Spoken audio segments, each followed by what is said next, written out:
বিসমিল্লাহির রহমানির রহিম। আসসালামু আলাইকুম everyone, welcome to my channel. আজকে তৈরি করে দেখাবো ক্ষীর।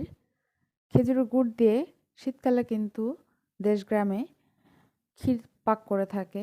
আর এই ক্ষীরটা কিন্তু সকাল সকাল খেতে বেশ মজা লাগে। অনেক সময় দেখা যায় যে রোদে বসে ক্ষীর দিয়ে মুড়ি দিয়ে বা নাড়ু দিয়ে মুড়ি দিয়ে গুড় দিয়ে মুড়ি দিয়ে কিন্তু খাওয়া হয়ে থাকে। এটা কিন্তু খেতে বেশ মজার। আর আরএমএস ফুড কর্নার মানে সহজ সহজ রেসিপি আমি তৈরি করে দেখাবো সহজভাবে, অল্প কিছু উপকরণে খুবই টেস্টি একটা ক্ষীর রেসিপি। আশা করছি ভিডিওটা না টেনে সম্পূর্ণ ভিডিওটা আপনারা দেখবেন, তাহলে বুঝতে পারবেন এই ক্ষীরটা কতটা সহজভাবে পাক করে দেখিয়েছি। তো চলুন চলে যাই মূল পর্বে।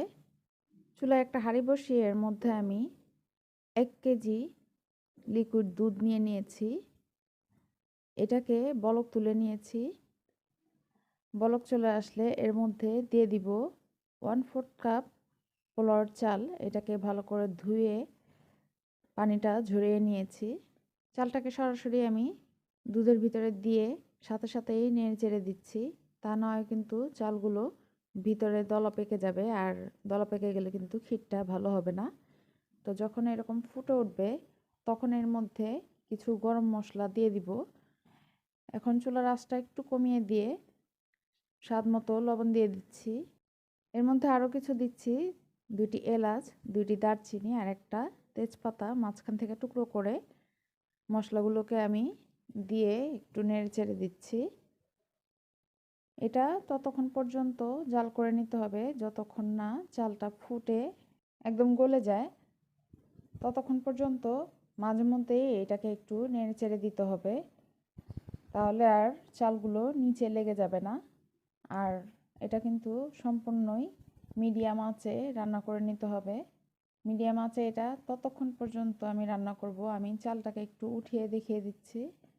হাতে নিয়ে এরকম চাপ দিলে যখন দেখবেন যে কোনো দানা ভাব দেখা যাচ্ছে না, তখন মনে করবেন যে চালটা হয়ে গিয়েছে।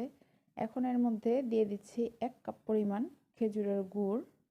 এটা একদম খাঁটি গ্রাম থেকে আনা গুড়, এই জন্য আমি এটাকে সরাসরি হাঁড়িতে দিয়ে দিয়েছি। আর আপনারা যদি বাজার থেকে আনা কেনা গুড় যদি ব্যবহার করে থাকেন, তাহলে যেটা করবেন, প্রথমে গুড়টাকে অন্য একটা হাঁড়িতে গলিয়ে নিয়ে ঠান্ডা করে নেবেন, তারপরে দুধের সাথে মিশাবেন। তা না হয় এই ক্ষীরের যে দুধটা আছে, দুধটা কিন্তু ফেটে যাবে।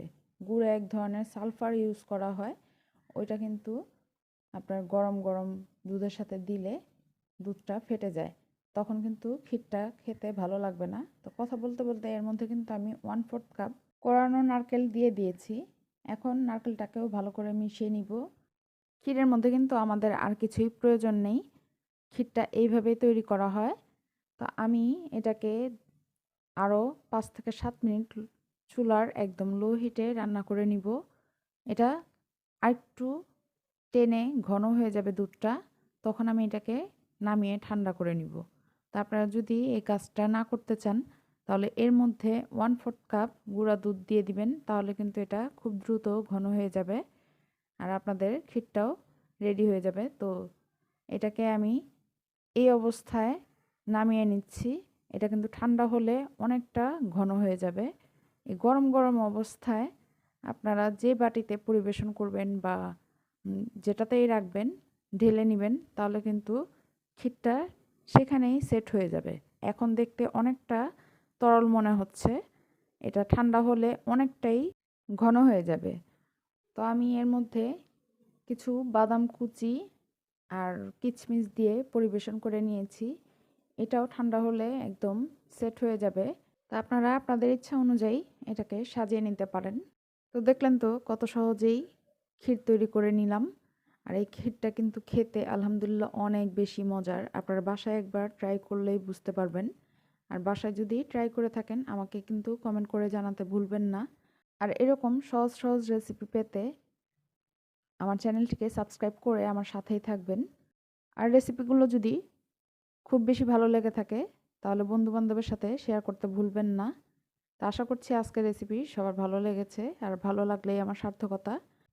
তো আজকের মতো এই পর্যন্তই। সবাই ভালো থাকবেন, সুস্থ থাকবেন, আমার জন্য দোয়া করবেন। আল্লাহ হাফেজ।